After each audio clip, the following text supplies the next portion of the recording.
क्या होगा अगर एक राजकुमार जो अपने आप पर बहुत ही घमंड करता हो और इसी घमंड की वजह से उसे एक खूबसूरत जादूगरनी ने श्राप दिया, क्योंकि ये राजकुमार सिर्फ खूबसूरत लोगों को ही पसंद करता है। श्राप की वजह से राजकुमार एक दरिंदा यानी कि एक बीस्ट में बदल गया, लेकिन फिर भी जादूगरनी ने उन्हें बताया कि ये श्राप तभी टूटेगा जब कोई तुमसे या तुम किसी से सच्ची मोहब्बत करोगे। लेकिन कोई कैसे एक दरिंदे से प्यार कर सकता है। और जादूगरनी ने ये भी कहा कि ये समय तभी तक रहेगा जब तक इस गुलाब की आखिरी पंखुड़ी गिर नहीं जाती। अगर ये श्राप समय पर नहीं टूटा तो तुम हमेशा के लिए बीस्ट ही रहोगे। और ये श्राप उन पर भी है जो इस महल में मौजूद थे। तो आइए इस कहानी की शुरुआत करते हैं। हम उस महल से कुछ दूर मौजूद एक छोटे से गांव को देखते हैं, जहां बेल नाम की एक खूबसूरत लड़की रहती है। बेल को रोमांटिक किताबें पढ़ने का बहुत शौक है और उसके पिता एक आविष्कारक है, लेकिन बेल की माँ बचपन में ही गुजर गई थी। उसी गांव में एक गैस्टन नाम का आदमी भी रहता है जिसे बेल बहुत पसंद है और वो उससे शादी भी करना चाहता है, लेकिन बेल उसे देखना भी नहीं चाहती। गैस्टन उसे पाने की हर कोशिश करता है, फिर भी कोई फायदा नहीं। बेल के पिता बाजार जाने के लिए निकल जाते हैं। बेल ने उनसे वापस आते समय एक गुलाब का फूल लाने को कहा, लेकिन बीच रास्ते में मौसम खराब होने के कारण बिजली की वजह से एक पेड़ उनके रास्ते में आ गिरता है, इसलिए उन्होंने दूसरा रास्ता चुना, लेकिन वहाँ बहुत ही खतरनाक जंगली भेड़िए थे। बेल के पिता अपनी जान बचाते हुए एक पुराने महल में आ जाते हैं। वो महल अंदर से काफी अच्छा था। तभी बेल के पिता को वहाँ खाने के टेबल पर स्वादिष्ट खाने दिखते हैं, जिसे देख उनसे रहा ना गया। लेकिन टेबल पर रखा एक कप उनसे बातें करने लगता है। वो तुरंत महल से बाहर निकल जाते हैं। यहाँ हमें पता चलता है महल में जो लोग मौजूद थे उन्हें जादूगरनी ने वहाँ की चीजों में बदल दिया था। तभी बेल के पिता को वहाँ गुलाब के पौधे नजर आते हैं। उन्होंने बेल के लिए जैसे ही एक गुलाब तोड़ा के तभी अचानक उनके सामने वही बीस्ट आ गया। उन्होंने उसके गार्डन से गुलाब चोरी करने की कोशिश की, इसलिए उसने उन्हें बंदी बना लिया, क्योंकि इन्हीं गुलाब की वजह से वो ऐसा बना है।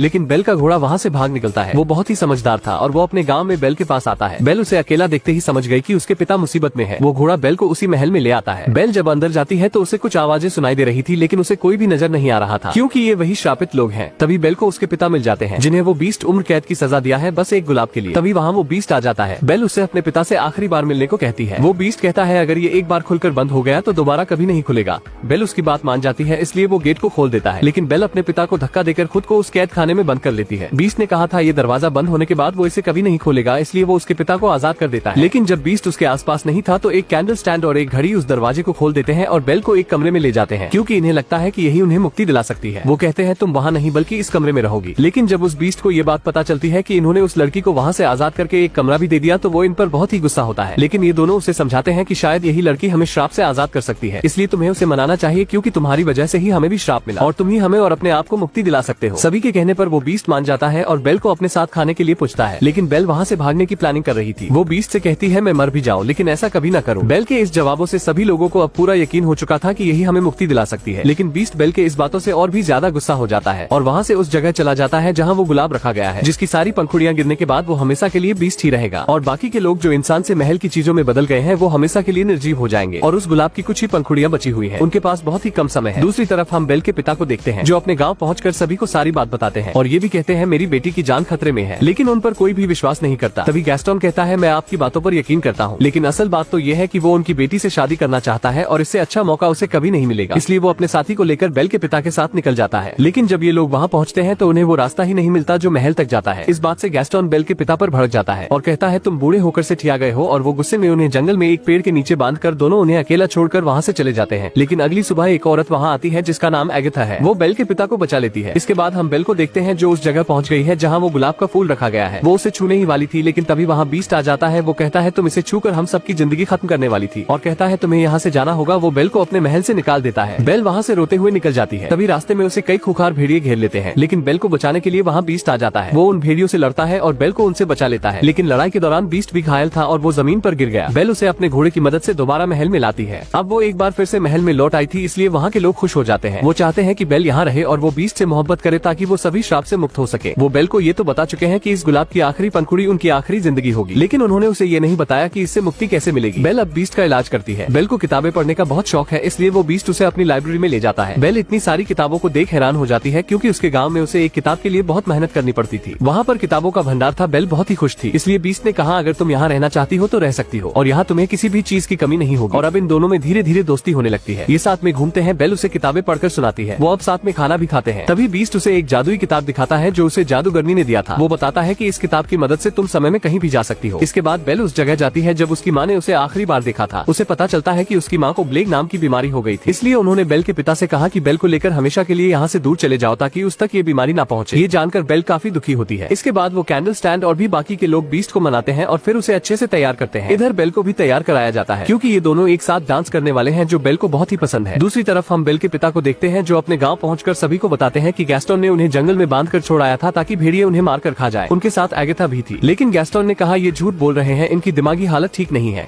हो सकता है इनके ऊपर कोई शैतानी साया है। गैस्टन हर तरफ से अपनी सफाई देता है और गांव के बेवकूफ लोग उसकी बातों पर यकीन भी कर लेते हैं। इधर हम बेल और बीस्ट को देखते हैं जो हंसी खुशी डांस करते हैं। बीस्ट ने आज कई सालों के बाद डांस किया है। वो बेल से पूछता है क्या तुम्हें अपने पिता की याद नहीं आती? बेल कहती है हाँ, इसलिए बीस्ट अपना जादुई आईना निकालता है जिसमें वो कहीं भी और किसी को भी देख सकता है। बेल उसमें अपने पिता को देखती है, लेकिन वह देखती है कि उन्हें गाँव के लोगों ने बंदी बना लिया है। ये देख बेल बहुत ही ज्यादा परेशान हो जाती है। बीस्ट उससे कहता है उन्हें तुम्हारी जरूरत है। उसके जाने से पहले वो उसे वो आईना दे देता है और कहता है अगर तुम्हें कभी मेरी याद आए तो तुम इस बदसूरत चेहरे को इसमें देख लेना। बेल अपने गाँव निकल जाती है। वो गाँव में पहुंचते ही सभी को बताती है कि मेरे पिता की हर वो बात सच है जो इन्होंने बताया है, लेकिन फिर भी कोई उस पर विश्वास नहीं करता। इसलिए वो उन्हें उस जादुई आईने में उस बीस्ट को दिखाती है। उसे देखते ही सबके सब डर जाते हैं, लेकिन बेल कहती है डरने की कोई बात नहीं, वो बीस्ट दिल का बहुत ही अच्छा है और वो किसी को नुकसान नहीं पहुंचाएगा। इसकी बातों से गैस्टन समझ जाता है कि बेल को उस बीस्ट से प्यार हो चुका है, इसलिए उसके अंदर जलन होती है और वो सभी से कहता है उस बीस्ट ने इस पर भी काला जादू किया है, इसलिए हमें इसकी बात नहीं माननी चाहिए। वो सभी से कहता है वो दरिंदा हमारे गांव में आकर सभी को मार देगा, इसलिए हमें उसे खत्म करना होगा। गैस्टन सभी को बीस्ट का खात्मा करने के लिए उकसाता है और गांव के लोग उसके बहकावे में आकर उस बीस्ट को खत्म करने के लिए महल की ओर निकल जाते हैं। वो जैसे ही महल में पहुंचते हैं तो वहाँ के लोग जो श्राप से महल की चीजों में बदल गए हैं वो उन पर हमला कर देते हैं, लेकिन गैस्टन बीस्ट तक पहुँच जाता है। बीस्ट बेल के जाने पर बहुत ही उदास था। गैस्टन बीस्ट से कहता है तुम्हें क्या लगता है बेल तुमसे प्यार करती है? नहीं, बल्कि उसी ने हमें तुम्हें मारने के लिए यहाँ भेजा है। गैस्टन बीस्ट को गोली मार देता है जिससे वो नीचे गिर जाता है, लेकिन वो एक पत्थर को पकड़ लेता है। गैस्टन ने जैसे ही दूसरी गोली चलाने की कोशिश की कि तभी वहाँ बेल आ गई। वो गैस्टन को पकड़ लेती है। वो अपनी पूरी कोशिश करती है बीस्ट को बचाने के लिए, तभी गैस्टन वहाँ से नीचे गिर जाता है, लेकिन वो बच जाता है। बेल बीस्ट से कहती है मैंने गाँव वालों को रोकने की कोशिश की थी, लेकिन कोई भी मेरी बात नहीं सुना।